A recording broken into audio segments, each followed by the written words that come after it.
Pẹ̀lú bí ìròyìn bó ṣe ti gba orí ẹ̀rọ ayélujára wípé àwọn akẹ́kọ̀ọ́ àti àwọn olùkọ́ tí àwọn afẹ̀míṣòfò tí wọ́n jí kó ní abúlé Yàwótà àti abúlé Ahoro Ẹ̀ṣẹ́lẹ̀ tó wà lábẹ́ ìjọba ìbílẹ̀ Oríire ní abẹ́ ìlú Ògbómọ̀ṣọ́ ní ìpínlẹ̀ Ọ̀yọ́.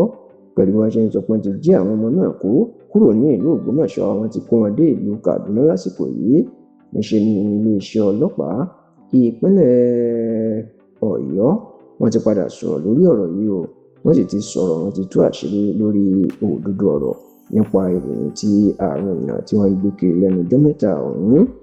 Kì í ṣe ìròyìn mọ́ pé lọ́jọ́ 15 oṣù karùn-ún ọdún tá a wà nílẹ̀ yìí, the 15th of May 2026, ní làwọn afẹ̀míṣòfò ni wọ́n ya wọlé ìlú mẹ́ta ọ̀tọ̀ọ̀tọ̀ ní abúlé Yàwótà àti Ahoro Ẹ̀ṣẹ́lẹ̀ tó wà ní abẹ́ ìjọba ìbílẹ̀ Oríire ní ìtòsí ìlú Ìkòyí lábẹ́ ìlú Ògbómọ̀ṣọ́.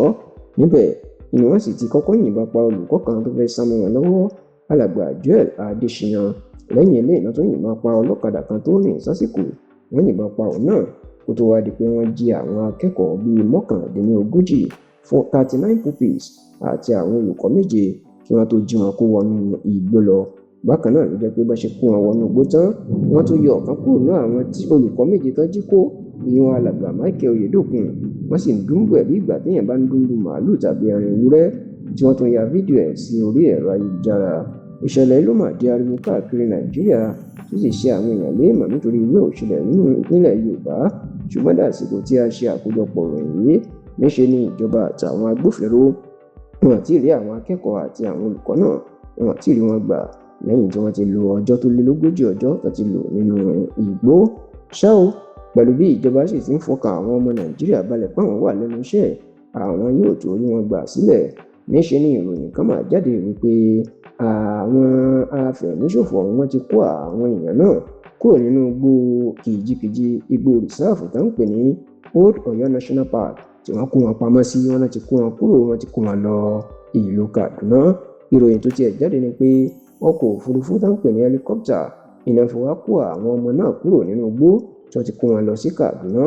Bẹ́ẹ̀ ni ìròyìn tún wá nípa sí nígbà tí gbajúgbajà olóṣèlú àti ajàfẹ́tọ̀ọ́ ọmọnìyàn ní Comrade Ọmọyẹlé Sowore tóun náà sọ̀rọ̀ yìí pé wọ́n ti kó àwọn ọmọ náà, wọ́n ti kó wọn dé ìlú Kaduna.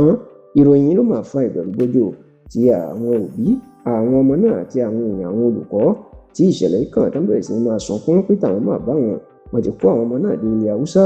Ṣùgbọ́n nígbà tó ń sọ̀rọ̀ lórí ọ̀rọ̀ yìí, iléeṣẹ́ ọlọ́pàá ìpínlẹ̀ Ọ̀yọ́ ní baba ńlá ọ̀rọ̀ ni o.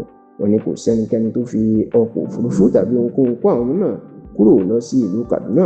Wọ́n ní ìròyìn ẹlẹ́jẹ̀ àti ìròyìn òfégè ni, tó sì ní kí gbogbo ọmọ Nàìjíríà ká má ṣe gba ìròyìn gbọ́, àti wípé àwọn wà lẹ́nu iṣẹ́ láti gba àwọn ọmọ náà sílẹ̀ ní ìgbàkúùgbà sí àsìkò yìí.